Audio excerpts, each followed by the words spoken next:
This video is going to be about the theory of planned behavior. Now, the theory of planned behavior has to do with attitudes. Remember, attitudes are how you feel about something positive or negative. And the theory of planned behavior argues that attitudes are just one in a set of different categories of belief. So attitudes are a type of belief, but they are not the only type of belief that is relevant, particularly with influencing our behavior. And so the theory of planned behavior has three types of belief that are relevant to shaping our actual behaviors. Because I addressed in a previous video, attitudes are not perfect predictors of behavior. You can have attitudes that do not match, that do not predict your actual behaviors in the real world. And so attitudes are one in the set. What are the other two? So we have attitudes plus social norms and perceived control. So let's talk about those other two, about social norms and perceived control. Social norms have to do with what is normal and conventional in your culture, your society, what is considered acceptable behavior. So this can include things like what is normally done, right? So let's talk about something like racism, right? Racist behavior.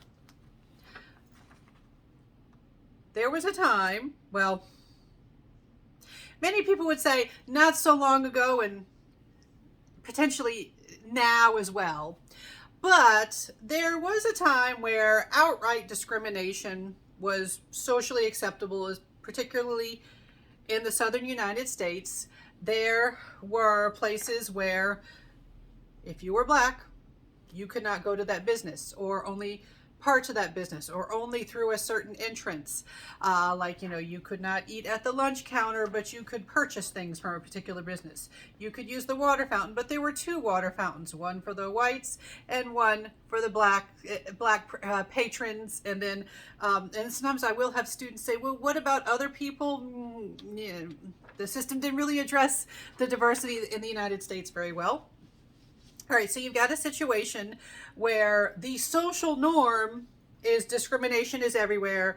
Discrimination is acceptable. It's part of the thread of the culture. All right.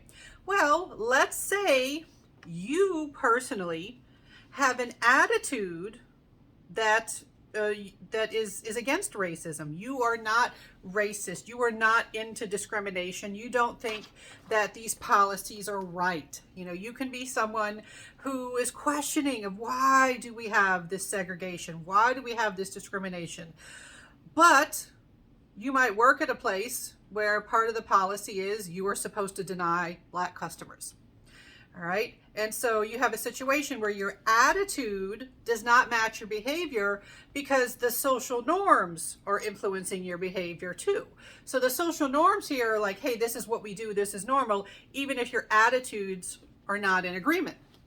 Now, in addition to social norms, we also have perceived control. This has to do with what you're allowed to do, what you can get away with. All right. So this could be a situation where maybe you work at a place where someone who is black has to go through the back entrance and nobody's around to see what you're doing. You might see somebody getting ready to go to the back. Hey, sir, come on in through the front. Come on, let me serve you through here. All right.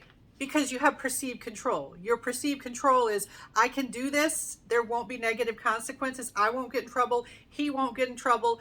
We can do this. It's just fine. Let's just go ahead and break that rule, break that social norm. All right. And in that situation, it's more in concordance with your attitude. All right. So these three things work together. In the theory of planned behavior, your attitudes, the social norms, and perceived control, they work together. To give another example, let's say there's a situation that has to do with stealing, all right? Stealing money from work, All right.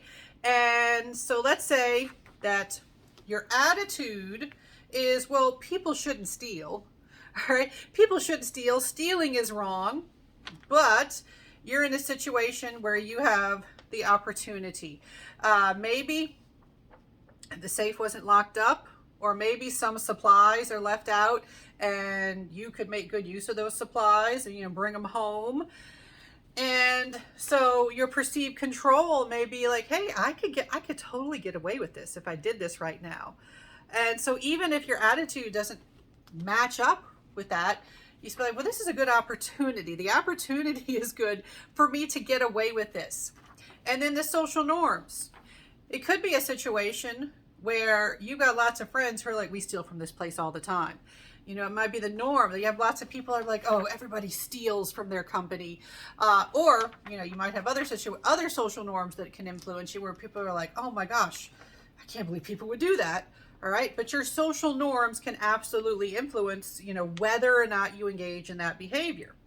So if you believe that it is the social norm to steal from the place you work for, and you've got an opportunity where perceived control says you're not going to get caught, you're going to get away with it, you might go ahead and do it, even if your general attitude is, oh yeah, people shouldn't do that. All right. So your attitudes, your social norms, your perceived control, they do not always line up, but they are all relevant towards shaping your actual behavior.